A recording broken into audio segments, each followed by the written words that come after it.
Hello fantasy faithfuls, and welcome to the first team score projection video of the year featuring the Dallas Cowboys. The players I will be focusing on are Dak Prescott and Ezekiel Elliott, with a dose of Terrence Williams, Allen Hurns, Cole Beasley, and Tavon Austin. First off, we need to know how many targets and carries the players will have to share. To arrive at these numbers, I've analyzed the 2018 opponents' play trends from the last 2 years. The Cowboys are playing teams that collectively give up the 6th least amount of rushes to opponents and 6th most pass attempts. Combining this with the team's own play trends, we get 464 rush attempts and 502 pass attempts. By analyzing the Cowboys' play calling from the last 3 years, they usually target their number one receiver with 24% of all targets and their tight end with 19, that is now to nobody. Their number one back usually has a 70% share of all carries, with 10% going to the quarterbacks since Dak took over. Prescott keeps it. Prescott lunges for the end zone. Touchdown, Dallas. Before we can analyze anyone else, we need to look at Prescott and his 502 pass attempts and 46 carries.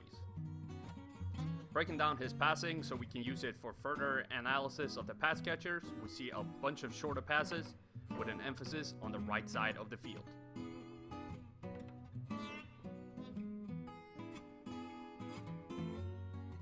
His completion percentage is a little bit all over the place, with the deep throws to the outside lagging behind the rest of the field.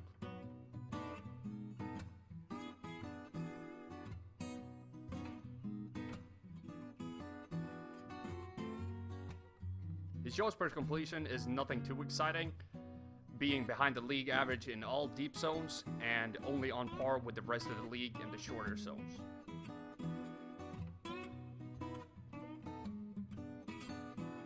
He also throws slightly less touchdowns than the league average, with only a 4.5 touchdown rate compared to the rest of the league's 4.7. From his own passing, the pass catcher's abilities, his rushing trends, and opponents' we arrive at a score projection. Prescott will score 212 points from his passing, 55 from his rushing, and 267 in total.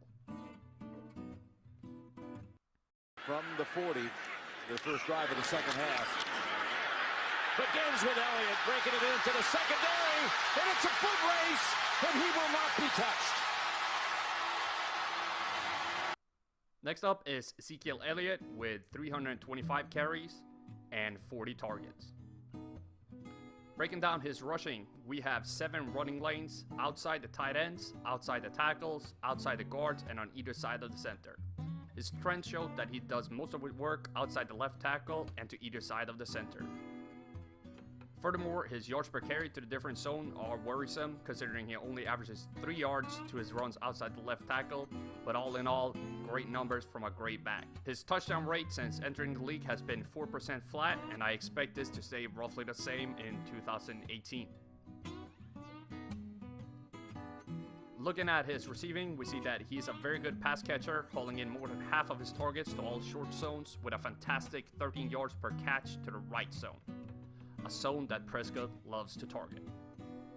From his own rushing, receiving, the team's blocking abilities, Prescott's passing trends, and opponents in 2018, I project Ezekiel Elliott to score 226 points from the ground, 33 from the air, and 259 in total.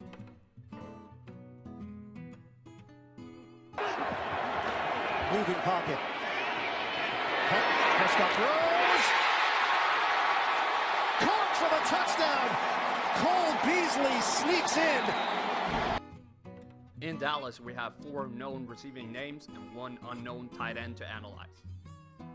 From the Cowboys' market share, Hurns will see 120 targets, Beasley 85, Williams 65, 95 open tight end targets, and 30 for Tavon Austin. Hurns will only catch 68 of these, which is a little low, while Beasley and Williams will catch 51 and 38. I have Austin down for 17 catches from playing the Lucky Whitehead / Lance Dunbar role. From the catches, Hurns will gain 783 yards, Beasley 581, Williams 436, and Austin 157. Not great numbers from any of them, but Hurns, for instance, does not have the best synergy with Prescott according to my numbers. I project their touchdowns as follow: 6, 4, 2, which is 2 more than last year for Williams, and 1 for Tavon Austin.